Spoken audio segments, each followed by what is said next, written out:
ئەبێ بزانین ئەمە کە ئەو ڕۆیشت منیش دەڕۆم لەگەڵیدا. واعبد ربك حتى يأتيك اليقين، يعني حتى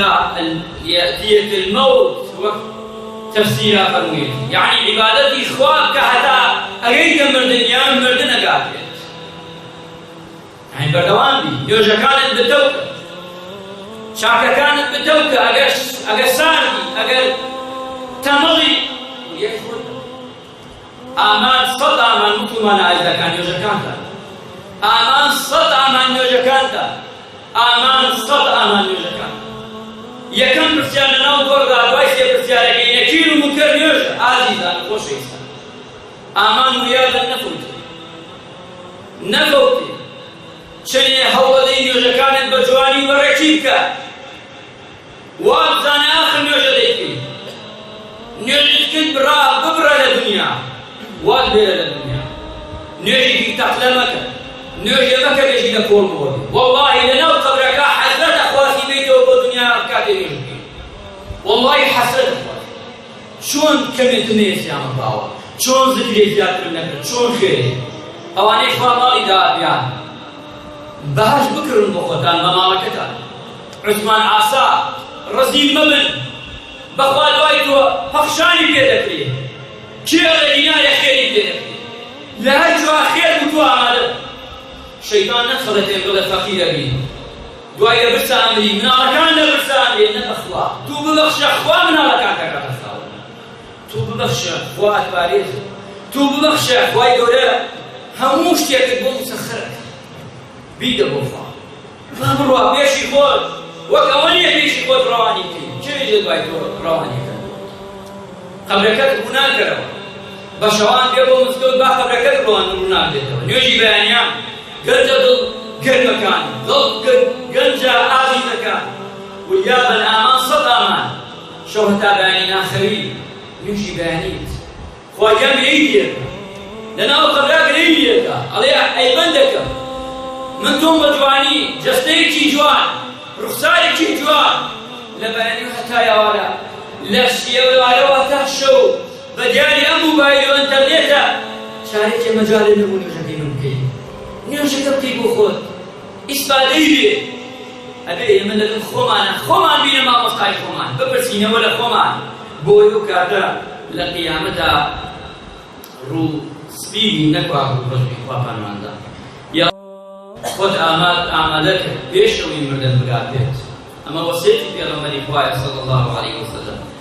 ئەژێرەی تاڕک خۆت ئامادە کە بۆ مردن ئامادە بە هەموو کاتێ بڵێ ئامادەم بوو من شکر بۆ خوا ئامادەم حەقی خەڵک نییە لە منش ئامادەم و ئەوەی چاکە لێ ئەیکەم بتوانم دەتوانامەبێ نوێژەکانم فەرزەکانم بە جوانی دەکەم و کەسیش ئازار نادەم ئەبێ ئامادە بی 24 ساعات ئامادە بی بۆ مردن چونکە لەبەرەوەی ئەنواع شێوازی مردن هەیە ئینسانی ئیماندار ئەبێ وەک پێغەمبەری خوا بەم پیاوە دەفەرمێ ئەکثروا ئەفەرمێ بەردەوام یادی مردن لە نوێژدا ئەگەر فکرتە ڕوا یادی مردن خۆشی مەساتێک خۆشەویستە ئەدا دەزەوی دەمرێت دەیبێت خوا بڕۆسە ئەو قەبرەکەنێ یادی بێکەوە ئەوانەی بە نەخۆشی کۆرۆنا بردوون 3 مەتر قوولە 3 مەتر ئەبێ چۆنی دارەکە ناوە قەبرە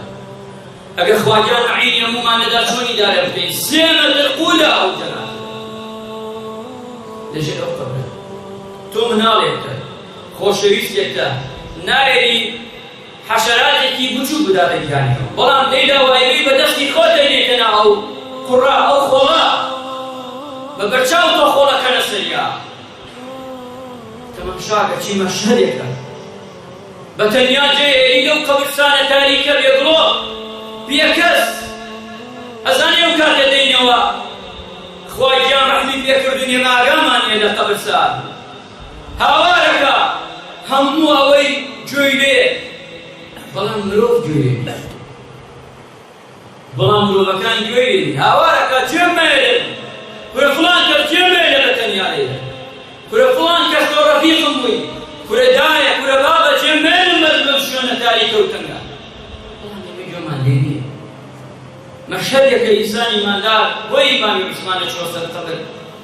ڕەنی سوور ئەوەوە ئەگریا تێکە چووپێ ئەبێ قەبرستان ئاوامان لێ قەبرستان جێگەی گاڵتە نەبێ جێگەی ڕابواردن نەبێ قەبرستان جێگای ئەوە نەبێ بەخوا بەوەش نییە هەموو دنیا بەدواتەوە بێت بەوەش نییە کەس بەدواتەوە نەبێت ئەوە جێگای فەخر نییە ئەوە جێگای ئەوە نییە کۆمەڵی خەڵکی زۆر ها بەدوایەوە بەخوا خۆت کردەوەی چاکت نەبێ هیچی سادە و سوودی نییە بوو هەموو دنیا هین تۆ بێ لەدوایەوە بۆ ئینسان ئیماندار و ڕوادارە بێت وەک پێغەمبەری خوا فەرمووی شەرم بکەن لا دێشتی فەرموو حەجزەکە دێت شەرم بکەن لەو ڕۆژە فەرمووی پێغەمبەری خوا کە دەمرون و دەگەڕێنەوە بەلای خوا چیتان ئامادە کردووە بۆ حەزوری ئەمە پێغەمبەری خوا صلی الله عليه وسلم کەفا بالموت واعظا